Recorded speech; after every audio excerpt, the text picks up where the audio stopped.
Gerard, question, right? Yeah. Let's do some talky bits here. Okay. A 16-year-old My Chemical Romance fan comes up to you, right? Yeah. And he says, "Hey Gerard, I'm about to get an MCR tattoo." Oh. What's your reaction? This is coming from someone who's got a lot of music-related tattoos. I know you're not that much of a fan of the tattoo. Right, So I don't have any, yeah. No. So what would you say? What would be? I usually say go for it because it's awesome. Correctly. Yeah.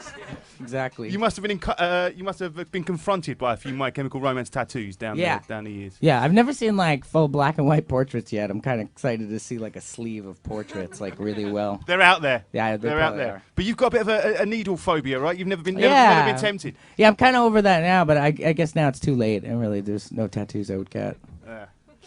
So Wembley this weekend, which is a big gig for you. Do you, as a band, still get nervous for the big shows? Absolutely. Or indeed for the small shows. I mean, and how does that work? You still do get nervous and really feel the excitement about when the big shows come along. Yeah, absolutely. You get like these butterflies right before you go on, and that like never goes away.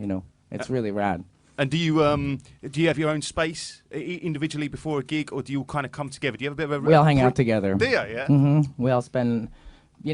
We spend the whole day together, and then we're like kind of in this small space together, and we just hang out and we get ready, and it's usually kind of gets quiet about, like 20 minutes before we go on, and then we hug it out and go do it. And everyone sort of anyone who's sort of on the outside of the band gets taken out of the room, and you have your sort of 15 minutes before you go on stage. It's nice, yeah. I can imagine that.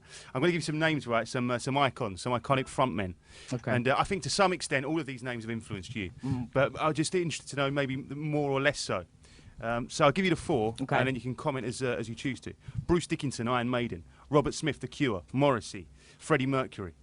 Yeah, all of them very important. Bruce Dickinson is always going to be really special to me because he was like kind of the first guy that the first frontman that I thought was just like the most amazing, and I still think that about him. Like he's jumping around stage like I don't jump around like that, And he's amazing, and I love Iron Maiden and. Robert Smith, obviously, like such a unique voice too, and a lot of kind of writing style, a little bit from him. Morrissey was really big. I mean, got to see him live, and there's something about his pacing that's really amazing, and how he kind of abuses the audience a little bit. I kind of took a little of that, I think. And then Freddie Mercury obviously is the greatest. He's a legend, and I guess probably since I was a little boy, like I've looked up to Freddie Mercury. Out of the four, in terms of the earliest influences, probably Queen and Freddie Mercury, sort of literally growing up as a kid. Yeah, Queen was the first one. Yeah. And out of the four, who have you seen most live as a fan? I think it's been Morrissey. Yeah, probably Morrissey. Yeah, I think Morrissey. Quite a few times. Yeah. We'll talk more, but let's do another song. This was the last single. It's been all over XFM the last few months. It's My Chemical Romance live at XFM headquarters, doing Sing.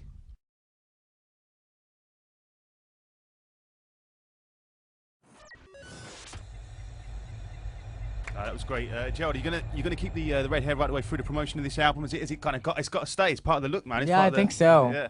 It's much more low maintenance than the white. It's not as painful or anything. So. Hey, listen, we're about as ramo as it gets to this afternoon in the XFM Live studio. We're filming this, so you can check out the video, the film of what's going on right now on the website xfm.co.uk. Gerald, you seem like the band seems quite happy at the moment. You seem maybe the happiest you've been for a long time. Compare that to maybe towards the end of the tour in Black Parade. Yeah. You seem in a good place. We are. The band's in a great place. We are really happy. I think, I don't know, something about this record that makes us really happy. Something about, I guess, the honesty of it. And it kind of, I feel like it's the record we were kind of born to make in a lot of ways. And it's a good feeling, Well, a couple of things really. See, it was a long time, a relative long time in between albums. There was points where we were starting to get a bit worried, And it's turned into the album Danger Days that it is. And why do you think it's such a sort of upbeat, exuberant, exciting record? I mean, the mood is so uplifting. I think it's because the creative side of the band, the art side of the band really won out. We got it back, and it just art kind of wins this time, and it's kind of nice. And I think maybe that's what it is. Maybe one you don't get often asked quite so much is what album could it have been? Sort of stage one, the sessions that you kind of sacked off. What if you hadn't have done that? What might this album have sounded like? I think it was going to be a perfectly good rock album, and I think the world's got plenty of those. And I think that was the problem that we had with it. I think people will hear it one day, and I think that's kind of what they'll I think it'd be interesting for a fan at least to hear the process and how we got to Danger Days and why we scrapped the perfectly good rock album. You know? Is there a plan to put that stuff out? We don't have any plans. You know, we talk about it every once in a while. The question comes up, but no plans yet.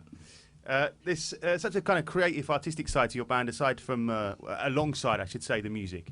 And because it would come so naturally, have you ever thought about? I mean, your videos are kind of like mini movies. Mm-hmm. Have you ever thought about doing a film? I have, yeah, and we've all talked about it in relation to what we've done with Danger Days, and you know, it's something that's always interested me. I mean, and when we got to make the video, just like hanging out with my friends and being behind a camera and just directing it, I mean, it was a really big moment. It was so exciting. Something that you're interested in doing, like maybe in the future? I think so, yeah. I mean, we all like telling stories in the band, too, and I like telling stories. It's kind of why I wanted to be in a band. So that's just another way to do it, I think. We've got some questions for you, Joe, from your fans that they're very keen to ask you in a minute. But let's do another song first. All right. If that's all right. Yeah. And it's My Chemical Romance live at XFM. We're going to do Planetary next, everybody.